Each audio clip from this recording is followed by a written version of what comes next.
Chère fabuleuse maman, je ne suis malheureusement pas en mesure de te restituer le quota d'heures de sommeil que tu as perdu depuis la naissance de ton premier enfant, mais ce que je peux faire pour toi aujourd'hui, c'est de te présenter 5 croyances qui te fatiguent dans ta tête. Croyance numéro 1, je suis la seule.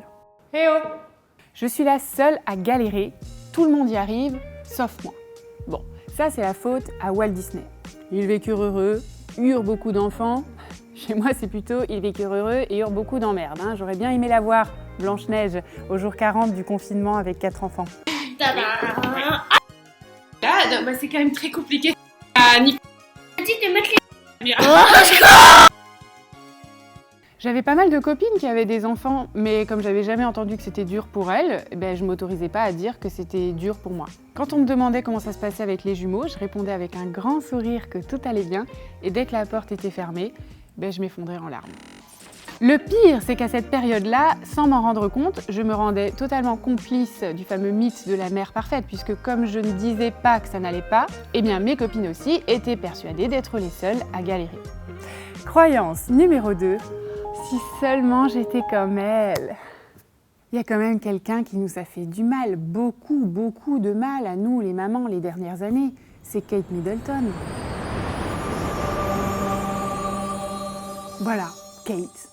La fille bien roulée à J+3 de l'accouchement, la fille pas fatiguée, la fille brillante, la fille heureuse, la fille chez qui il y a toujours des slips propres. Alors que chez toi, t'as tellement de lessive en retard que tes enfants ils sont obligés de retourner leurs slips pour les utiliser côté verso. Ah! Et avec les réseaux sociaux, on ne s'est jamais autant comparé qu'avant. On compare notre vie avec ce qui se passe dans les foyers des autres, enfin avec l'image de ce qui se passe dans les foyers des autres. La comparaison est la voleuse de la joie, a dit le grand Roosevelt, et j'ajouterais qu'elle est aussi la tueuse de la solidarité entre mamans dont on a pourtant tant besoin. Alors ce qui est terrible avec la comparaison, c'est que ça marche dans les deux sens. D'un côté, il y a « si seulement j'étais comme elle » et de l'autre côté, il y a « heureusement que je suis pas comme elle ». C'est le moment où tu es à la bourre pour arriver à l'école et là, au bout du parking, tu vois qu'il y a une autre meuf qui est encore plus en retard que toi. Et du coup, tu te sens juste un petit peu moins mal parce qu'il y a pire que toi. Nous sommes toute la Kate Middleton de quelqu'un. Croyance numéro 3, je dois réussir mon enfant. Avec la contraception et le contrôle des naissances, si tu as un enfant, c'est qu'a priori, tu as choisi de l'avoir. Donc maintenant, tu vas pas te plaindre. Tu l'as voulu, tu l'assumes. Tu te souviens de cette marque de puériculture il y a quelques années qui avait pour slogan « Réussir son bébé ». Réussir son bébé, mais ça veut dire quoi? Ça veut dire qu'il doit faire des nuits parfaites à 2 mois? Ça veut dire qu'il est censé jamais râler pour aller au bain ou qu'il doit jamais remonter le toboggan à l'envers? Ça veut dire quoi au juste? Ça veut dire qu'il est censé faire telles études ou gagner tant d'argent? Ça veut dire qu'il est censé être heureux? Mais alors concrètement, comment est-ce que je mesure ma réussite? Le problème, c'est que, pour être un bon parent, il n'y a pas vraiment de méthode miracle. Et si quelqu'un vous la propose, vous pouvez être sûr que c'est un mirage.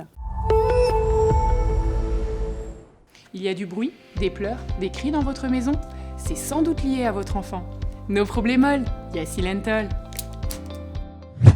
Et 2, dans cette optique de réussite, on va être tenté d'utiliser notre enfant pour prouver qu'on est à la hauteur. Et là, on va tomber dans le piège de vouloir exister via nos enfants.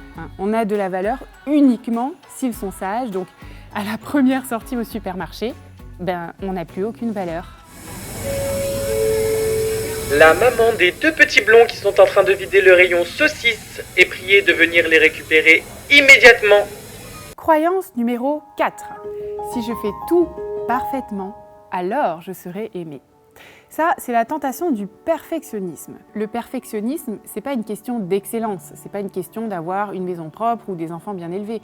C'est une question de ce que les gens vont penser si mes enfants ne se tiennent pas correctement ou si mon salon n'est pas aspiré. Donc c'est pas une question d'excellence, c'est une question de peur, de la souffrance qui va être liée à la honte et au jugement. Le perfectionnisme, c'est un mensonge qui veut te faire croire qu'en faisant tout parfaitement, tu pourras éviter cette souffrance. Et puis autant le perfectionnisme veut nous faire croire qu'on sera aimé quand on fera tout très très bien, autant franchement les gens lisses, les gens parfaits, on les aime pas plus, bien au contraire, ils nous énervent. Pense maintenant à une femme parfaite dans ton entourage. Vas-y, pense à elle. C'est bon? Tu l'as? Bon, maintenant pense à ton ami, tu sais, avec des cernes énormes, qui a un pull tout dégueulasse, plein du vomi de son gosse. Bon, laquelle tu aimes le plus? Heureusement que t'es là, toi. Croyance numéro 5, ça ira mieux quand? Vivement que les enfants soient grands, vivement qu'ils fassent leur nuit, vivement qu'ils soient propres. Quand j'ai touché le fond de l'épuisement, moi je me disais, j'attends que ça passe, ça ira mieux quand ils seront grands.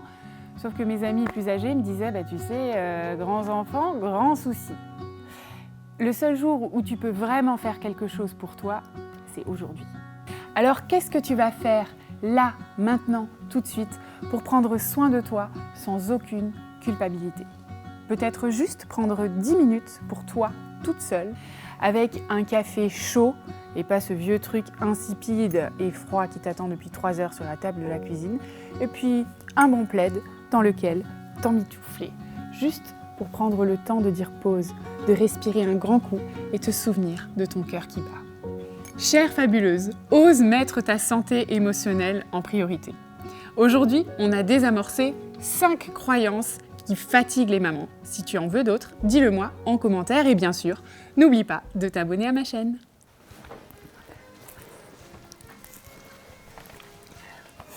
Ah, t'es encore là, toi? Si t'es une maman épuisée et que tu sais pas par où commencer pour sortir la tête de l'eau, je t'invite à regarder cette vidéo.